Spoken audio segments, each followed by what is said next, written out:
Jeff and I had such a good time reminiscing about real stories of the Highway Patrol. We couldn't get all the stories in one episode, so here's some bonus footage.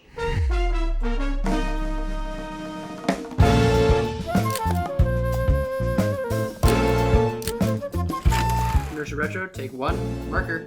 I'm sorry, I'm looking here, right? Yeah. I'll just say something.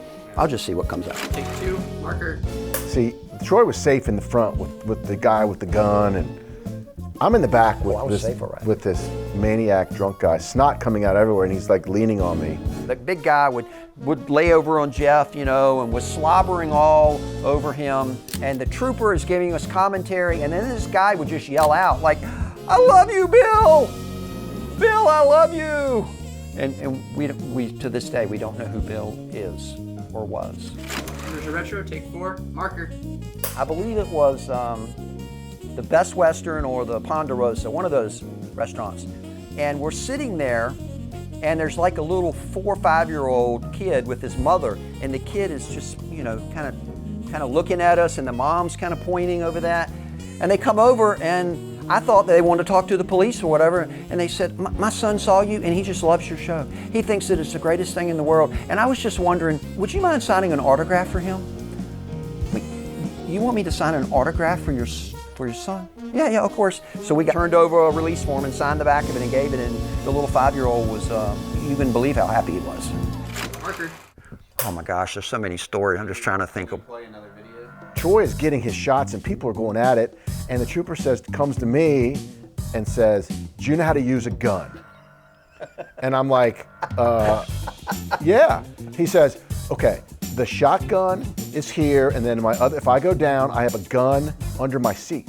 So, and Troy is shooting, like literally Troy is doing his job, and I'm like kind of sort of paying attention to Troy, but now all of a sudden the trooper's asking me, "Do you know how to use a gun?" Because there's like 20 people that spilled out of this bar and were kind of going after Troy. So I'd like hold the boom pole up and kind of go like this. I had tunnel vision. I mean, when I'm locked in on trying to follow the people and what's going on, and I got my light, I mean, people sneak up behind you. I don't know when I'm in danger, so I depend on Jeff. We would have gone over. I mean, literally there's the cliff, and the telephone pole in our car was like up on the bottom part of the telephone pole, kind of teetering.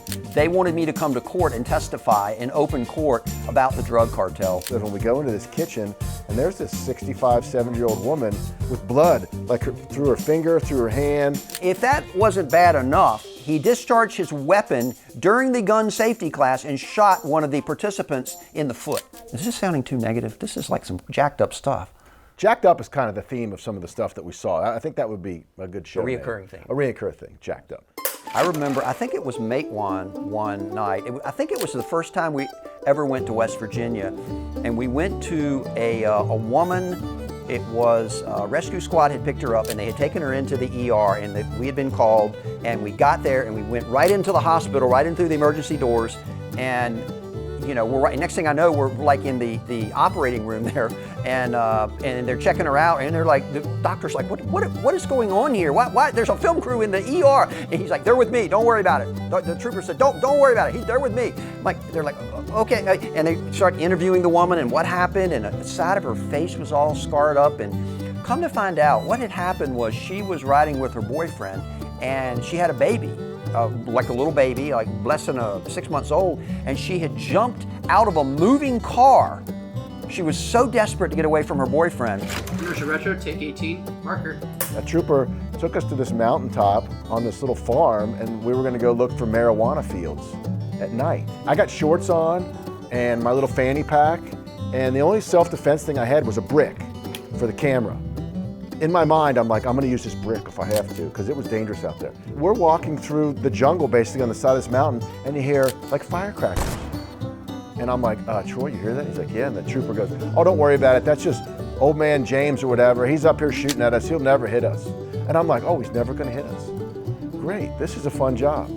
And then 5 minutes later, Troy, like I said, Troy was always gung-ho, and I'm attached to him, so I'm kind of like, I don't really want to do this right now. I'm a little afraid, but like Troy's tugging me along, and he's like, Jeff, come on, let's go. And I'm like, all right. So the trooper goes, stop, and there was a fishing wire across this little trail at midnight. I don't know if Troy remembers this. A tripwire. And it had tripwires, and it had shotgun shells loaded with nails that could like blow us up. So, I mean, that was just one night.